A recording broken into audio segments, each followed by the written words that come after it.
বিএনপির action, direct action. Kamrangir থানা BNP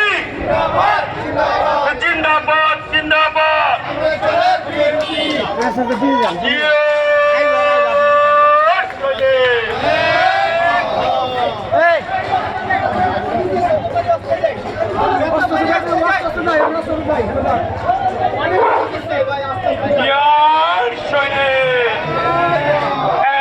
লড়াই করো, বলে রে জিয়া নাই, জিয়া সারা বাংলায়, এক জিয়া লুকান্তরে, লক্ষ জিয়া করে করে। অ্যাকশন, অ্যাকশন, আমান ভাইয়ের অ্যাকশন, শামীম ভাইয়ের অ্যাকশন, সিরাজ ভাইয়ের অ্যাকশন, সজুল ভাইয়ের অ্যাকশন, ডাইরেক্ট অ্যাকশন। জিয়ার শরীর এক হও, লড়াই করো, এক হও, লড়াই করো। কে বলে রে জিয়া নাই, লাল সবুজের পতাকায়, লাল সবুজের পতাকায় এক জিয়া লুকান্তরে, লক্ষ জিয়া করে করে। অ্যাকশন, অ্যাকশন, আমান ভাইয়ের অ্যাকশন, অমি ভাইয়ের অ্যাকশন, ডাক দিয়েছে আমান ভাই, দিয়েছে অমি ভাই, ডাক দিয়েছে আমান ভাই।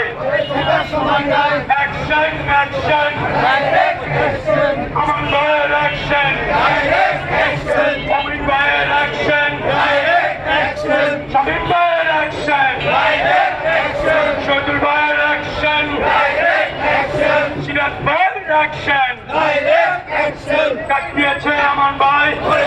সরকার প্রতিষ্ঠা করতে হবে যারা অবাধ, সুষ্ঠু এবং নিরপেক্ষ নির্বাচন আয়োজনের মাধ্যমে একটি নির্বাচিত সরকারের কাছ থেকে আরেকটি নির্বাচিত সরকারের হাতে সুষ্ঠুভাবে ক্ষমতার হস্তান্তর করবে।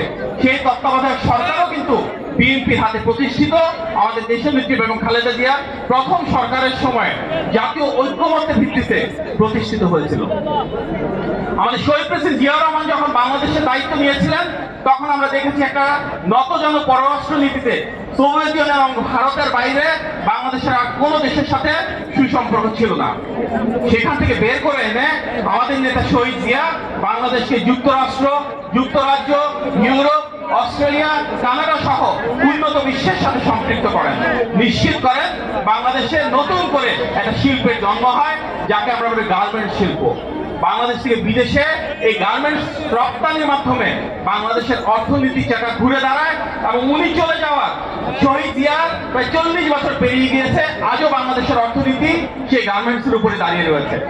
আমরা দেখেছি শহীদ জিয়ার ফরেন পলিসিতে আরেকটা বড় সংস্কার ছিল যখন তিনি মধ্যপ্রাচ্যের সাথে সৌদি আরব, আরব আমিরাত, কুয়েত, কাতার, ইরান সহ বিভিন্ন দেশের সাথে সুসম্পর্ক স্থাপন করে বাংলাদেশ থেকে প্রথমবারের মতন বহির্বিশ্বের জনশক্তি রপ্তানি শুরু করেন। এটাই ছিল বাংলাদেশের অর্থনীতির আরো একটা মৌলিক ভিত্তি, যেই সংস্কারের মাধ্যমে আজও বাংলাদেশের অর্থনীতি দাঁড়িয়ে রয়েছে বিদেশে বাংলাদেশ থেকে মানুষ বা জনশক্তি রপ্তানির মাধ্যমে।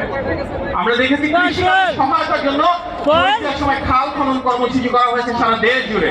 দেশনেত্রীর সময় বৃক্ষরোপণ কর্মসূচি করা হয়েছে বাংলাদেশের প্রতিটি থানা, ওয়ার্ড জুড়ে। এভাবেই কিন্তু পরিবেশের জন্য সবচাইতে বড় সংস্কার ওনাদের হাত ধরে বাংলাদেশে হয়েছে। বাংলাদেশের ইতিহাসে লালবাগ থানা বিএনপি আয়োজিত বাংলাদেশ জাতীয়তাবাদী দল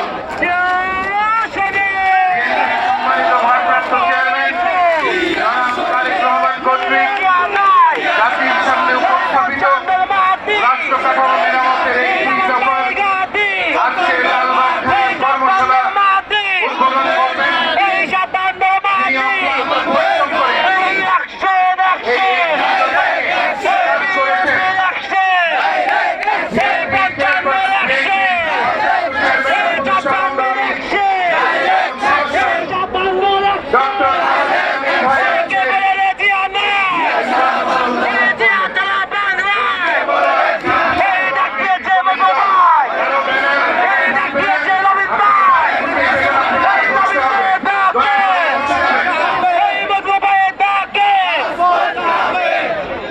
কামরুল